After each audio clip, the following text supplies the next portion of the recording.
Hola. Vale, ya sí que estamos aquí. Hola.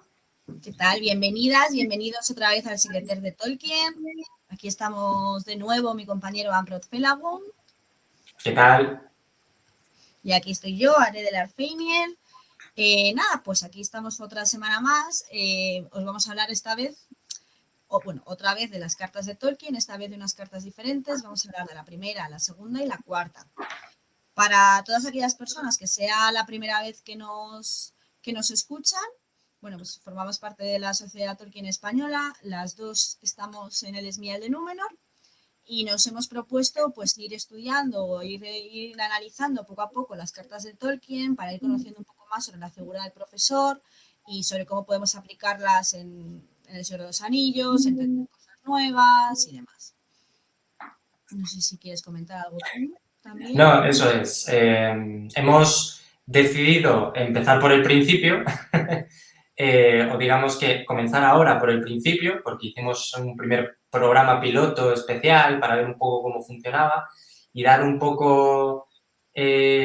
funcionó bien. Entonces, dada esa situación, pues bueno, nos hemos animado, vamos a empezar con las primeras cartas, aquellas que corresponden más a esa época previa, más académica de Tolkien, mientras estaba estudiando en Oxford, que además corresponde a la Gran Guerra, y sobre todo que va a hablar sobre esos primeros trabajos previos a El Hobbit, ¿no? Entonces, la intención es leer esas primeras cartas seleccionadas por Humphrey Carpenter, en donde ya nos da pequeñas pistas de qué es lo que está haciendo él.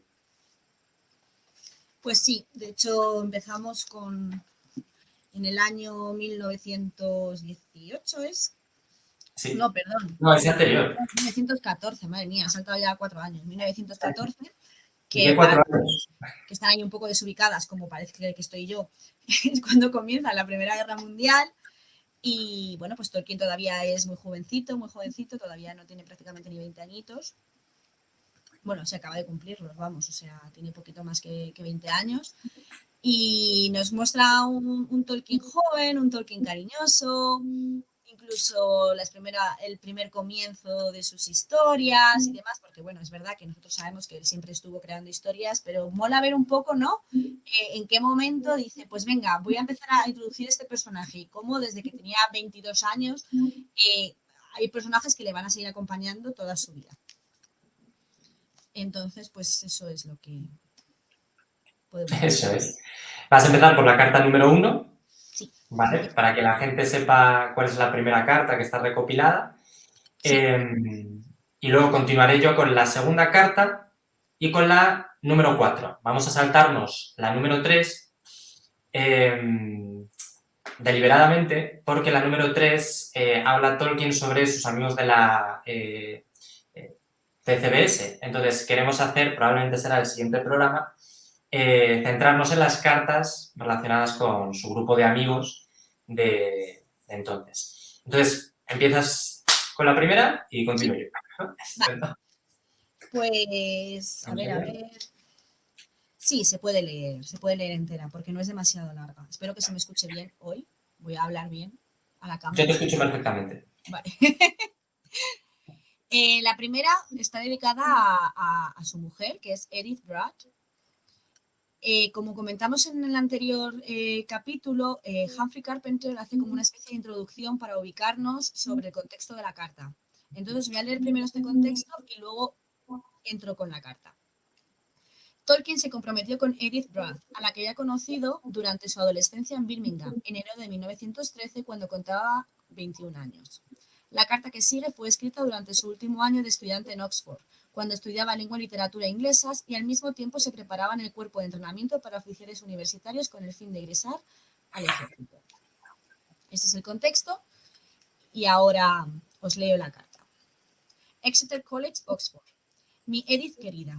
Sí, tu carta del sábado por la mañana me sorprendió y más bien me apenó saber que la mía tendría que ir persiguiéndote. Me escribes cartas espléndidas, pequeña, y sin embargo me porto muy mal contigo. Parece que hace siglos que no te escribo. Tuve un fin de semana muy ocupado y muy húmedo. El viernes transcurrió por completo sin acontecimientos dignos de mención, lo mismo que el sábado, Aunque tuvimos ejercicios de entrenamiento toda la tarde y me empapé varias veces y nuestros rifles se pusieron a la miseria y después hizo falta una eternidad para limpiarlos. Me pasé la mayor parte del resto de estos días adentro leyendo.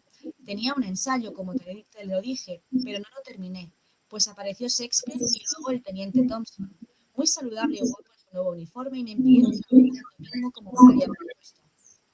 Fui a San Aloysius a oír misa solemnemente, y más bien disfruté de ella. Hacía siglos que no asistía a una, pues Fr.F., que es el padre Francis, no me dejó ir cuando estuve en el oratorio la semana pasada. Por la tarde tuve que hacer una visita de compromiso al rector que me resultó muy aburrida. Su esposa es realmente espantosa. Me marché tan pronto como pude y corrí bajo la lluvia al encuentro de mis libros. Luego salí y vi al señor Sisam y le dije que no podía terminar el ensayo hasta el miércoles.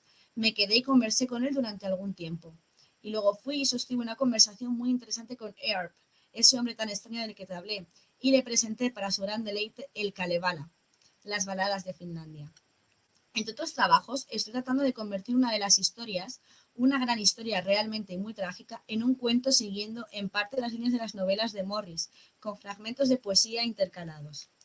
Ahora tengo que ir a la librería de la universidad y ponerme inmundo entre libros polvorientos. Y luego hacer tiempo hasta ver el tesorero. R. Que es Ronald, porque él normalmente firmaba como Ronald la mayor parte de sus cartas. Bueno, pues esta es la primera carta. Y a mí me gustaría comentar como varias cosas que por un lado nos sirven desde un punto de vista histórico para entender cómo era un chaval posadolescente en la primera mitad del siglo, bueno, la primera mitad de la década de los 10 del siglo XX. O sea, porque su vida universitaria se parece mucho a la nuestra, pero al mismo tiempo no. O sea, por ejemplo, en el momento en el que él dice que va a ver a su profesor, que es el señor Sisam, y le dice, no, mira, no voy a terminar el ensayo, y se quedan hablando, yo me imagino en mi universidad diciendo a un profesor, no, mira, yo no voy a terminar el ensayo. Y me dice, ah, sí, bueno, pues no lo entregues, tú sabrás. Sorpresa, ¡hala! Se acabó. Entonces, me resulta incluso, me da incluso envidia pensar en esa relación tan bonita que tenían los profesores con los alumnos, que se nutrían entre ellos, que podían mantener charlas, que daban pie a la investigación, a desarrollarse como persona, a desarrollarse como estudiante, cosa que ahora mismo no sucede ni por parte del alumno ni por parte del profesor. O sea, no solamente es por culpa de los profesores que van a lo suyo y ya está. O sea, no nos olvidemos que ahora mismo para ser profesor para ser investigador, tienes que ser profesor universitario y dar clases. Y muchísimos profesores, en verdad, no les interesa absolutamente nada dar clase, es para cumplir el expediente y para seguir haciendo sus cosas. Eso es. Se ha perdido el debate, ¿no? El hecho de poder debatir o intercambiar ideas, por lo menos en las carreras que yo conozco, se ha perdido tal y como se nos describe, ¿no? en este tipo de cartas. También destacar, cuando hablabas de ese contexto histórico, cómo intercalaba esas clases con la formación militar para oficiales, porque él entra directamente como oficial por tener estudios universitarios, ¿no? Aquí por entonces creo recordar que ya está comprometido con Eddie, por eso todas estas primeras cartas son a ella, son de las que se han conservado. Entonces, claro, situaros en su posición, ¿no? Él está en medio de la carrera. 1914 ya ha cambiado los estudios clásicos por la filología comparada, por los estudios germánicos, ya ha conocido a Joseph Wright. Y bueno, está en una situación un poco caótica, ¿no? Yo creo. Pero, sin embargo, en relación a lo que tú hablabas, ¿no? Se mantienen esos debates bidireccionales en donde la opinión del alumno no queda eclipsada por un temario descrito, del que no te puedes salir, etc. Y, no sé, a mí me parece muy interesante, porque es muy distinta. O sea, han pasado 100 años y yo creo que las formaciones universitarias europeas han cambiado mucho. Vale. No sé, a mí es de lo que más me llama la atención. De todas maneras, yo creo que eso también es un poco cambio de experiencia en cuanto a Reino Unido y a España. Porque yo tuve la suerte de poder estudiar un año en la Universidad de Edimburgo cuando estuve Erasmus y las clases eran distintas. O sea, a partir de tercero de carrera, que yo estudié tercero, en vez de tener que ir a clase todas las semanas, solamente tenías que ir 2 horas de clase a la semana. De hecho, una hora con 50. Entonces, te mandaban un artículo, 2, 3 artículos que tú tenías que leerte y luego llegabas a la clase y la clase no era voy a enseñarte los normandos. Pues en el año 949 pasó no sé qué, no sé cuántos. No. Tú te lo preparabas por tu cuenta y luego llegabas a clase y debatías con tus compañeros, porque además las clases eran muy chiquititas y luego te hacían mini grupos y demás.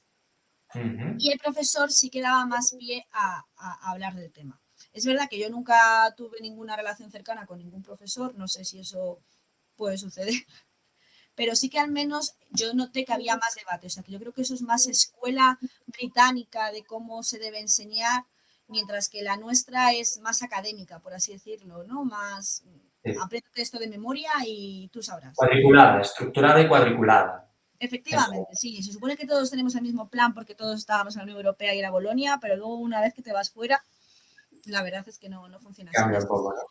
Si la gente que nos está viendo opina igual o no, pero la verdad es que... Sí, Mira, y bueno, que Sonia Altariel, bueno, yo creo que Sonia Altariel, vamos, dice, en el Imperial College era radicalmente diferente. Yo estudié física, pero tenías varias tutorías semanales en grupos muy pequeños, especialmente el primer año. Y yo con mi profe del trabajo de fin de carrera tenía una relación muy estrecha. Sí, yo con mi profe del TFG también, la verdad. O sea, nos llevábamos muy bien, pero era lo... Yo sé que era lo raro. sí, yo en mi caso, ya digo, no tuve relación prácticamente con ningún profesor más allá de tutorías y revisiones de exámenes. Bueno, otro detalle que no pasa desapercibido es que aquí se ve por primera vez el germen fundacional de uno de los principales mitos que van a aparecer en el Silmarillion, que es bueno, el capítulo de Turin Turambar, que es la historia del Kullervo y el Kalevala. Aquí Tolkien ya la conoce, está fascinado por ella, hasta el punto de comentársela a Edith, comentársela a todo su entorno, y con la clara intención de escribir algo, ¿no? De hacer algo parecido. Y entonces esto es como un pequeño primer paso. ¿Te parece si explicamos primero qué es el Kalevala? Para la Sí, gente que no, a lo mejor nos está escuchando y eso, ¿lo quieres explicar tú? ¿Lo explico yo? Me da igual. explícalo tú, explícalo tú. Vale. El Kalevala es un poema que se recopiló, un poema largo, un poema épico que se terminó de recopilar en el siglo XIX, a finales del siglo XIX, o sea, 30 o 40 años antes de esta carta. Es el poema épico finlandés por excelencia. Te va contando la historia de Vainaimoinen, que va por Laponia y va teniendo diferentes aventuras, se encuentra con un mago viejo, hay un anillo por ahí, esas cosas así que está claro que es la base. Y Sí. además, bueno, pues conocemos de Tolkien su gran afición por el finlandés, que de hecho, para la gente que no lo sepa, el finlandés es la base del Quenya, por eso tiene chorrocientos mil casos, igual que el finlandés. Y entonces, pues en aquella época estaba todo el mundo muy a tope porque era el poema, por fin se había recopilado ese poema épico, se había puesto por escrito porque era de tradición oral y había durado como hasta el siglo XIX con una tradición oral. Entonces ese es el poema épico finlandés que si habéis escuchado en Siferum, ya esto, como también estoy en lo de cultura pop, pues también os lo suelto aquí. Si habéis escuchado en Siferum, pues habéis escuchado el Kalevala. Sí, eso es. Y bueno, como decíamos, pues es esa parte que luego deriva tras muchos bocetos, tras muchas reescrituras en el capítulo de Turin Turambar y los hijos de Húrin, ¿no? Que habla sobre esa tragedia. Es muy recomendable. De hecho, hace, creo que recordar, 4 o 5 años hubo uno de los premios de ensayo Elfwin que concede la Sociedad Tolkien Española con una comparativa muy interesante sobre esta influencia del Kullervo y el Silmarillion. Muy interesante y que, bueno, recomiendo a todo el mundo. Si no lo ha leído, está publicada en la web de la Sociedad Tolkien Española. Perfecto. Y luego ¿Continuamos? también de esta carta me gustaría comentar una última cosa, bueno, un par de cosas. Primero, un detalle así cortito, que está Saint Aloysius, que si vais a Oxford podéis ir a visitarla, de hecho, Amrot y yo fuimos juntos a visitar la iglesia hace 4 años. Y entonces, bueno, pues si coincide que vayáis a misa y demás, pues podéis decir, oh, sobre todo si sois practicantes, pues a lo mejor os hace ilusión ir a misa en el mismo sitio donde él la recibía. Eso Y es. ya por último, a mí me llama mucho la atención la cantidad de trabajo duro que tiene que ser compatibilizar los estudios con una formación militar. O Sí. sea, me gustaría, me imagino que ahora, es que yo no estoy muy metida en el mundo militar, pero me imagino que a día de hoy eso también sucede, pero es que, jolín, estar ahí en una guerra con la presión mental que debe ser, o sea, el saber que a lo mejor en nada te tienes que ir a la guerra, que tienes que dejar a Edith atrás, que tienes que dejar a toda tu familia atrás, todos tus estudios, no saber si lo que estás estudiando tiene un futuro, no tiene un futuro. Me siento yo reflejada y eso que mi país todavía no ha entrado en guerra. Sobre todo ahora quizá me pilla un poco más sensible, ¿no? Por las circunstancias en las que estamos. Pero me parece de una entereza mental bastante gorda. Sobre todo me pregunto si toda esta cantidad de literatura que empezó a escribir en esta época sería una forma de evitar la ansiedad o dejar de pensar en el futuro. Me pregunto, ¿no? Jamás lo voy a saber porque creo que no lo dice. No, Pero claro. me parecería algo normal. Sí, completamente. Probablemente como evasión. Pero es cierto que sería una consulta muy íntima. Yo creo que no he leído mucho sobre cómo se sentía él durante este periodo. Sí sabemos más o menos qué cosas hizo, qué estudiaba, o en función de las cartas de qué hablaba, pero probablemente las cartas más íntimas, deliberadamente, una vez más, no fueran seleccionadas precisamente pues, por mantener la privacidad del autor, ¿no? Efectivamente. Pero sí, es un buen detalle a destacar, porque claro, es un periodo muy complicado para el Reino Unido, para Inglaterra, para Europa, ¿vale? Porque está a punto de estallar pues, lo que después se conoció como la Gran Guerra. Yo no sé, ya ha Entonces, estallado la Gran Guerra en este momento, porque esta carta es de octubre, o sea, ya la Gran Guerra ya ha estallado. de hecho, para todo el que quiera seguir profundizando, hay un libro, lo he sacado de la librería, vamos, que es muy interesante, ¿vale? Que hace un análisis de índole más histórica sobre el periodo en el que Tolkien estuvo, sobre el periodo de Tolkien en la Gran Guerra. Y bueno, es muy interesante de leer también, así que es muy recomendable. Pues sí. Perfecto. ¿Continuamos? Vale. Sí. Pues vamos a dar paso a la siguiente carta, la carta número 2. Vamos a ver, como he dicho, la carta número 2 y la número 4 son más cortitas, pero aquí tenemos más gérmenes, ¿vale? Fundacionales de lo que luego será su legendarium. Al final estos momentos sirven a Tolkien casi como placa de Petri, ¿no? Se van juntando las distintas ideas, ¿no? Y él las va puliendo con el paso de los años. Pero ya tenemos una fecha y un marco histórico y geográfico, ¿no? de cuándo fue. Bien, bueno, sin más dilación, la carta número 2 es una carta muy breve escrita el 27 de noviembre de 1914, ¿vale? Esto es, nada, un par de meses después de la que tú has leído. A Edith Pratt dice lo siguiente. Por la mañana trabajé unas cuantas horas desde las 9:20 hasta la 1. Hice ejercicios de entrenamiento toda la tarde. De 5 a 6 asistí a una conferencia y después de cenar con un hombre llamado Earl, tuve que asistir a una reunión del Easy Club, una especie informal de último suspiro. Aquí Humphrey Carpenter añade una interrogación porque no debe tener muy claro a qué se refiere Tolkien. El ensayo presentado fue malo, pero el debate resultó interesante. Era también una reunión para presentar composiciones y leí Earendel, que recibió muy buenas críticas. Bueno, aquí es la primera vez que en las cartas se nombra Earendel. Como podéis imaginar, Earendel después va a derivar en uno de los personajes más importantes que tiene el Silmarillion, que es Earendil, ¿no? Pero ¿de dónde surge Earendel o por qué Tolkien habla a Edith Bratt sobre esto?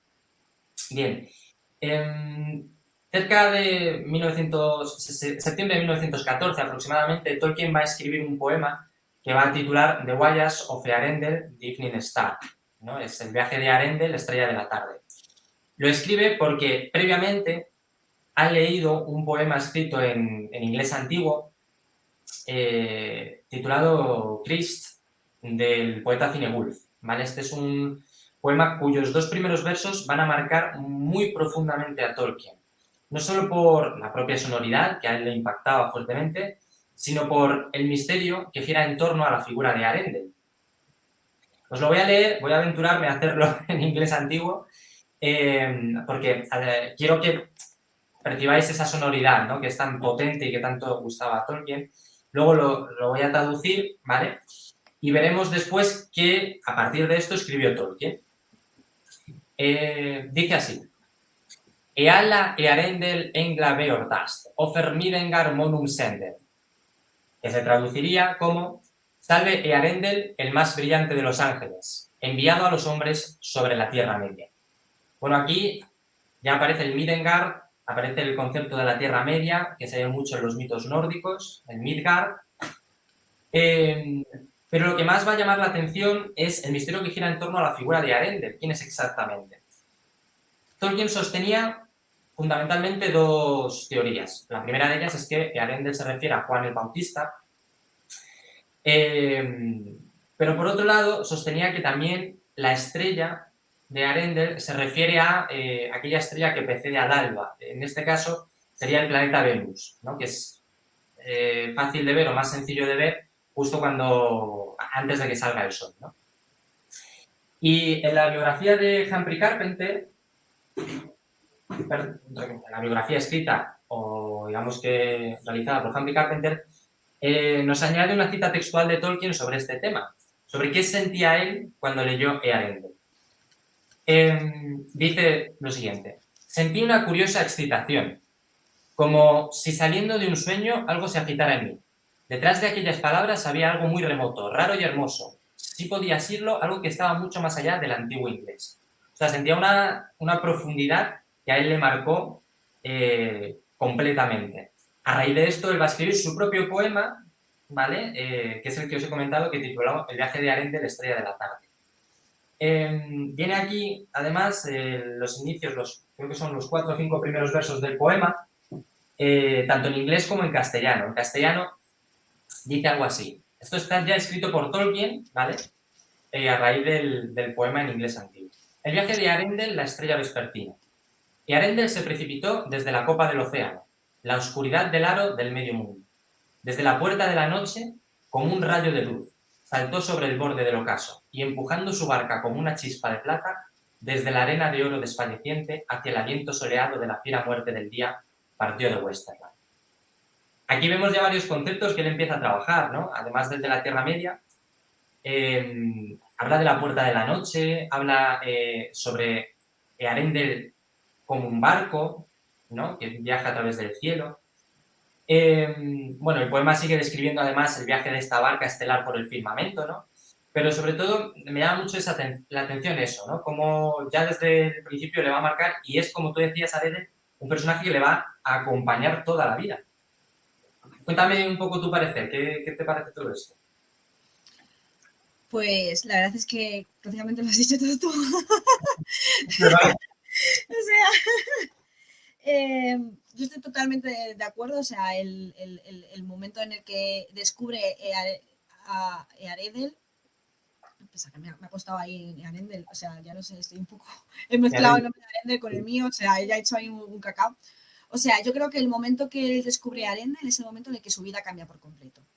O sea, es el momento en el que deja de ser un profesor interesado en inglés, con sus cosas así raras, con su tal, y se convierte en el creador. O sea, es el momento ya en el que la subcreación toma toma forma y entonces de ahí hacia arriba. O sea, ya no hay vuelta atrás. O sea, ya no tiene la opción de decir, bueno, pues me planto.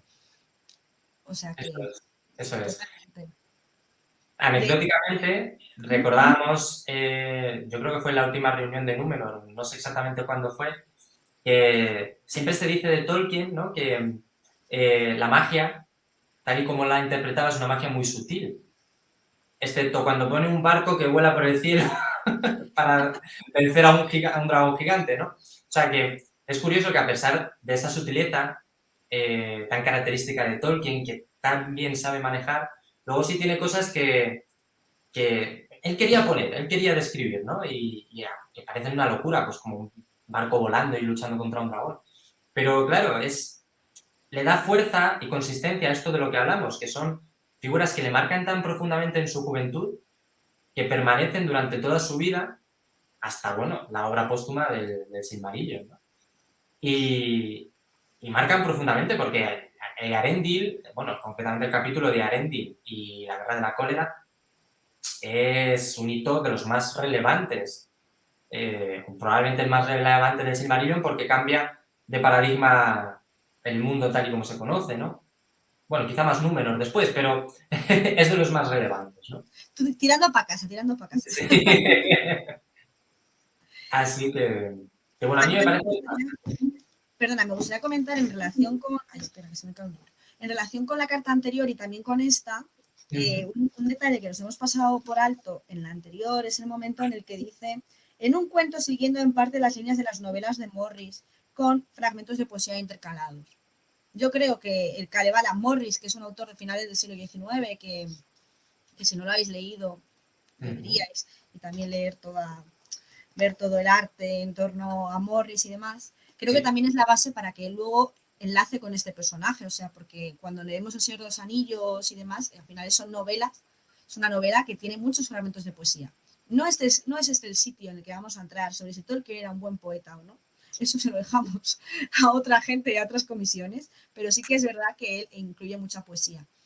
Entonces, ya en 2 cartas seguidas hemos visto los pilares ya en 1914 de su próxima literatura. Kalevala, Morris y ya vamos por Earendel. Así es, así es. Y fundamentales, fundacionales y fundamentales, ¿no? A mí, vamos, me parece que yo, como escritor aficionado, cambio de idea cada 2 días. Me sorprende muchísimo que alguien le siga dando vueltas tantos años, ¿no? A algo. Me parece, bueno, Yo digno creo que de... Tolkien tenía ansiedad. Como cualquier persona que tiene ansiedad, hablo por esto, le das 5.000 vueltas a las cosas, yo creo que también tenía. Probablemente, probablemente. Bien, y queríamos dar paso entonces a la carta número 4. Como decía, nos vamos a saltar la número 3, pero porque la vamos a leer probablemente en el siguiente programa. Y dar el salto a la número 4 porque junto con estos pilares de los que has hablado, va a haber un pilar maestro fundamental que se describe en la carta número 4. ¿Vale? Este va a funcionar como eje vertical de toda la estructura. Esta carta es una vez más a Edith Bratt, ¿vale? Todas estas primeras cartas van a ser siempre a su prometida. Y está datada 2 años después, el 2 de marzo de 1916. Otra cosa que vamos a ir viendo es que durante estos primeros años en la recopilación se dan saltos temporales muy amplios, ¿vale? No hay tantos. De hecho, cuando pasemos desde 1925 hasta 1937 no hay cartas, ¿vale? Entonces, luego, cuando ya empieza a responder toda la correspondencia que le llegan de entusiastas de su obra, sí que tenemos un montón de cartas, pues eso, pero cada semana. Pero aquí daremos saltos en el tiempo bastante grandes. Entonces, han pasado 2 años, estamos en 1916. De una carta a Edith Bratt. Esta miserable tarde de llovizna he estado leyendo otra vez viejas notas referidas a asuntos militares y aburriéndome con ellas al cabo de 1 hora y media. He estado haciendo algunos retoques de mi disparatada lengua de hadas para su mejoramiento. A menudo anhelo trabajar en ella y no me permito hacerlo, pues aunque me gusta tanto, parece una afición tan enloquecida. Él mismo, ¿no? Se ve como un rarito, ¿no? Cuando dices... Es algo que casi parece preocuparle, ¿no? Hablar de ese lenguaje que él está creando para personajes que él está creando. Muchas veces se habla de que, él mismo lo dijo, ¿no? El Señor de los Anillos era la excusa que él tenía para hablar de sus idiomas, ¿no? Yo personalmente no estoy de acuerdo, pero sí, ¿no? Él lo que quería era precisamente construir idiomas, era su afición Aquí ya había trabajado varios idiomas, había hecho, bueno, pues, te cuenta la misma biografía, pues que bromeaba con ese animálico que tenía. Pero bueno, haciendo un poco mención a ese lenguaje de las hadas, Tolkien se va a referir a una forma anterior del Quenya, ¿vale? Es una especie de protoélfico que inventó probablemente, o que tenemos los primeros datos en torno a noviembre de 1915 y marzo de 1916. Él se refería, y aquí vuelvo a citar textualmente, como mi disparatado lenguaje de hadas. Así se refería a él a ese lenguaje que luego se atribuiría a los elfos. Y bueno, no ha sobrevivido ninguna traducción, aunque sí que han sobrevivido dos palabras, ¿vale? Estas son la selanta, que se refiere a la caída de las hojas, es por lo tanto el otoño, o se interpreta como el otoño, y el Damar, que sería el hogar de los elfos, más allá del mar, ¿no? El Elvenhome, que se encuentra en el oeste. Estas sí que han sobrevivido y que sí que sabemos su traducción, ¿no? No sé si quieres comentar algo a raíz de esto. Bueno, a mí es que lo de la lengua de las hadas siempre me gusta relacionarlo con los cuentos de hadas y de hecho lo relacionas con William Morris y con Dunsany. O sea, Tolkien tiene un ensayo que es posterior a esta fecha, que se llama Los cuentos de hadas. Bueno, tiene más títulos, pero nos vamos a centrar en la parte de los cuentos de hadas, en la que quiere como dejar de lado la idea de que los cuentos de hadas son unos cuentos infantiles para niños, que sobre todo empezaba a imperar mucho a finales del siglo XX, perdón, a principios del siglo XX, y lo que él quiere recuperar es esa tradición de cuentos que se comienza sobre todo en torno a 1875, 1870 y demás, y quiere enlazar con ella. Entonces, para él los cuentos de hadas son más bien cuentos tradicionales, cuentos que pueden tener quizá una moraleja, pero no tienen por qué tenerla, pero principalmente la tienen, pero no tienen por qué ser unos cuentos para niños edulcorados, que es verdad que a lo largo del siglo XX se edulcoran todavía más debido a la influencia de Disney, pero ya en esta época ya estaba presente toda esa parte. Y sobre todo decir, oye, que la fantasía también puede ser para adultos. ¿En qué momento de la historia de la literatura hemos decidido dejar la fantasía de lado, volvernos muy serios y considerar que no, que eso no es importante y que no hay que hablar de ello? Entonces creo que también de ahí, por eso la llama lengua de hadas, relacionada con los cuentos de hadas, que es un tema sobre el que él como filólogo, más que como escritor, como filólogo, va a estudiar y va a darle bastantes vueltas también.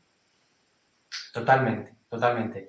De hecho, él decía que fantasía era un reino peligroso, no era la versión edulcorada que ha llegado a nuestros días, esas versiones contemporáneas a él, ¿no? Que parece que en donde tienes una hada madrina que te protege, nada que ver, sino que busca relacionarlo con esos cuentos populares que se han transmitido mediante vía oral, ¿no? Y en donde, en la mayoría de los casos, llevan una moraleja o digamos que un contexto peligroso. ¿No? Entonces él recupera eso, ¿no? Sí. Y bueno, a raíz de las palabras que he comentado, justo hoy en el WhatsApp del Esmeal de Númenor ha salido algo muy interesante relacionado con una de estas palabras. Si recordáis, os he dicho la selanta y el damar. Y es que hoy nos preguntábamos en el Esmeal de Númenor si los hobbits o los elfos tienen las orejas puntiagudas. Bueno, pues esto es algo que se ha dado por hecho probablemente debido a la interpretación de las películas de Peter Jackson, pero no está del todo claro, porque Tolkien no lo dice claramente. Y esto es un poco off topic, ¿no? Pero bueno, lo comentamos porque yo creo que considero que es divertido.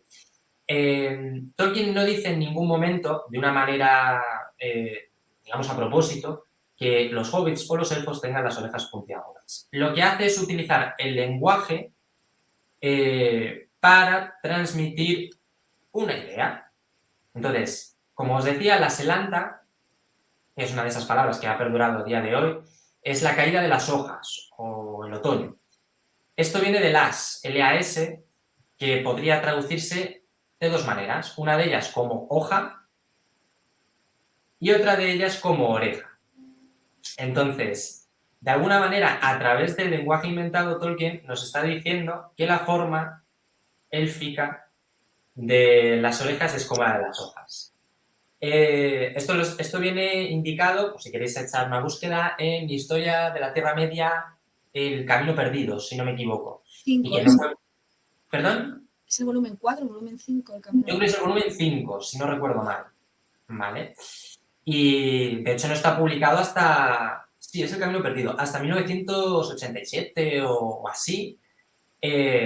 Por lo que hasta entonces no se sabía. ¿Vale? De hecho, si buscáis ilustraciones, que esto siempre es muy divertido, ilustraciones previas a muchas de las adaptaciones, ¿no? Siempre ves mucha imaginación, mucha versatilidad, ¿no? A la hora de ver estas ilustraciones. De Bueno, hecho, no sé si quieres comentar algo de esto, dime. sí que quería comentar, porque de hecho lo ha dicho Sonia y era un tema que yo quería traer ahora de colación, es el herrero de Bottom Mayer. O sea, yo quería comentar que estas obras menores de Tolkien, que la llamamos menores, pues no sé por qué, porque menores no son, no tienen nada que envidiar a las compañeras de la Tierra Media, el herrero de Bottom Mayer, Robert Andom y demás. También no están ambientadas en la Tierra Media, pero te cuentan cosas sobre su vida y cosas que también pensaba Tolkien, y creo que el reino fantasía y todo eso que aparece o cómo aparece reflejado en el herrero de Bottom Mayer creo que también es muy claro ejemplo de lo que tú comentabas antes de fantasía y de cómo se debía tratar y cómo deberías verlo. O sea, que es lo de lo que quería aportar, que también ha dicho Sonia, así que la traigo aquí a colación. Sí, no, y muy bien traído. Además, bueno, personalmente Stardust me encanta. Es un libro que me parece mágico. Y bueno, ahí, o sea, junto con La Historia Interminable, son probablemente los dos libros que personalmente creo pueden lidiar fuertemente con el Hobbit. Pero bueno, es una opinión personal, ¿no? Para eso... No te preocupes, voy a poner el banner este de las... Este de la opinión personal. Voy. No, y bueno, hablando del Hala. El heredero de Button Mayor o Hoja de Nígel, todos estos cuentos que no pertenecen al legendario, a la Tierra Media, pero que son muy entretenidos, se encuentran en la recopilación de los cuentos del Reino Peligroso, que yo creo que está en edición de bolsillo. Si no lo habéis leído, es maravilloso, porque son una recopilación de 5 cuentos, 5 o 6 cuentos, y a mí personalmente me gustan muchísimo Egidio, el granjero de Ham, porque me parece pura comedia, o sea, es a la altura de Mundo Disco, súper divertido. Y bueno, la cantidad de capas que tiene Hoja de Nígel, que se han hecho miles de estudios, yo creo que probablemente es de los cuentos que más se han estudiado porque habla sobre el propio Tolkien, sobre su propia capacidad de compromiso y de trabajo y lo difícil que es eso de compaginar con una vida llena de responsabilidades, ¿no? Así El que sí. adulto. Tolkien, Tolkien siendo adulto. Sí. Lo llevaba Regu, ¿eh? Y bueno, de hecho, preguntaba, o decía Sanchinis, vamos a poner por aquí, cuando hablamos del reino peligroso, ¿no? Que era también para el corazón del viajero, eso es. Creo que vamos, casi seguro lo llega a decir, ¿no? Que no solo es peligroso a nivel físico, sino también a nivel emocional. Él se siente un poco, bueno, ya hablaremos, ¿no? Más en profundidad seguramente de esto. Me ha hecho muchísima gracia el comentario de Sonia de Tolkien es un poco como los Simpson y ya predijo sus propias parodias. Totalmente. Entonces, bueno, retomando otra vez lo del lenguaje de las hadas, más o menos durante este periodo, hablamos de 1915, principios de 1916, Tolkien ya tenía una cosa clara, y es que el lenguaje de las hadas iba a ser, o este disparatado lenguaje de las hadas, tal y como él lo llamaba, iba a ser el lenguaje que iba a servir de cimientos para toda la estructura que vendría después. Decidió además que este sería el lenguaje con el que hablarían los elfos vistos por Earendel durante su extraño viaje. Y ya enlazo con la carta que hemos leído anteriormente, ¿no? Empezó a trabajar en ese poema o en ese canto de Earendel que describía los viajes del marino antes de que su barca se convirtiera en estrella y que surcara el cielo. Y poco más. O sea, esto realmente os podría leer, tengo por aquí preparado el poema de Arendel, ¿no? Que habla un poco sobre cómo surca el cielo durante este periodo. Aquí ya nombra cosas como Taniquetil, como Valinor, cosas que ya empieza a tener muy claro. Pero bueno, sin desviarnos demasiado, lo importante de todo esto es que en la mente de Tolkien ya había varias ideas, ¿no? Hemos nombrado William Morris, hemos nombrado el Kalevala, hemos nombrado el lenguaje de las hadas y Arendelle, fundamentalmente. Esto es además importante destacar que, porque en muchas ocasiones, de manera, no me gusta decir equivocada, ¿no? Pero se dice que Tolkien hizo sus primeros escritos en las trincheras. Bueno, eso es un poco disparatado, ¿vale? En las trincheras no estás para escribir. Ya tenía sus primeras ideas antes, ¿vale? Ya trabajaba antes. Otra cosa es que, pues, durante el periodo que estuvo hospitalizado debido a esa fiebre de las trincheras, él siguiera rumiando todas estas ideas, pero ya venían de atrás, ¿no? Gracias a esta recopilación de las cartas, a este epistolario y a la biografía de Carpenter, donde tenemos fechas, podemos confirmarlo. De hecho, en la película de Tolkien, este biopic que sacaron hace 3 años ya, Sí. que bueno, sé que tiene sus retractores y demás, a mí una de las cosas que me pareció bonita o de ver, o sea, de forma visual, es cuando él mismo estaba en las trincheras y, por ejemplo, las bombas se transformaban en un dragón o cosas así, como que él no lo estaba escribiendo, pero que no paraba de evadirse, como tú bien has dicho antes, gracias a toda esa mitología que ya había empezado a crear. Bueno, subcrear, no voy a decir crear, que se enfada. Sí, él siempre lo llama subcreación, ¿no? Al final, desde su punto de vista, un autor solo puede subcrear, solo puede coger elementos que ya existen y hacer distintas composiciones con esos elementos, ¿no? De hecho, se liga mucho a Tolkien con ese neoplatonismo de Plutarco, en donde existe el mundo de las ideas y lo que nosotros percibimos no son sino las sombras de esas ideas, como cuenta el mito de la caverna de Platón. Entonces, para él todo es subcreación. Sí, de hecho la Inulindale es neoplatonismo y agustinianismo puro y duro. Sí, Pero eso ya será para otro día. Así que bueno, y poco más. A mí, sobre todo eso, destacar esos 4 puntos. La idea en el siguiente programa será sumergirnos dentro de la amistad que tenía con la TCBS, cómo le marcó, ¿vale? Porque esto lo vamos a ver también en muchos de los personajes, por supuesto Frodo y Sam, ¿no? Es esa, digamos que ese amor fraternal que existe entre 2 compañeros de armas. Y que probablemente tiene su foco, su germen fundacional en estos compañeros de la TCBS, de la Tea Society Bogari. No, Tea no es Tea Barovian Society. Bogari Society, eso es. Y bueno, no sé si quieres añadir algo más. No, es que no. Bueno, pues esperamos que os haya gustado. Despídelo tú del programa. Es que has venido aquí arribísima. Digo, bueno, pues nada. No, nada, que da igual, quien despida.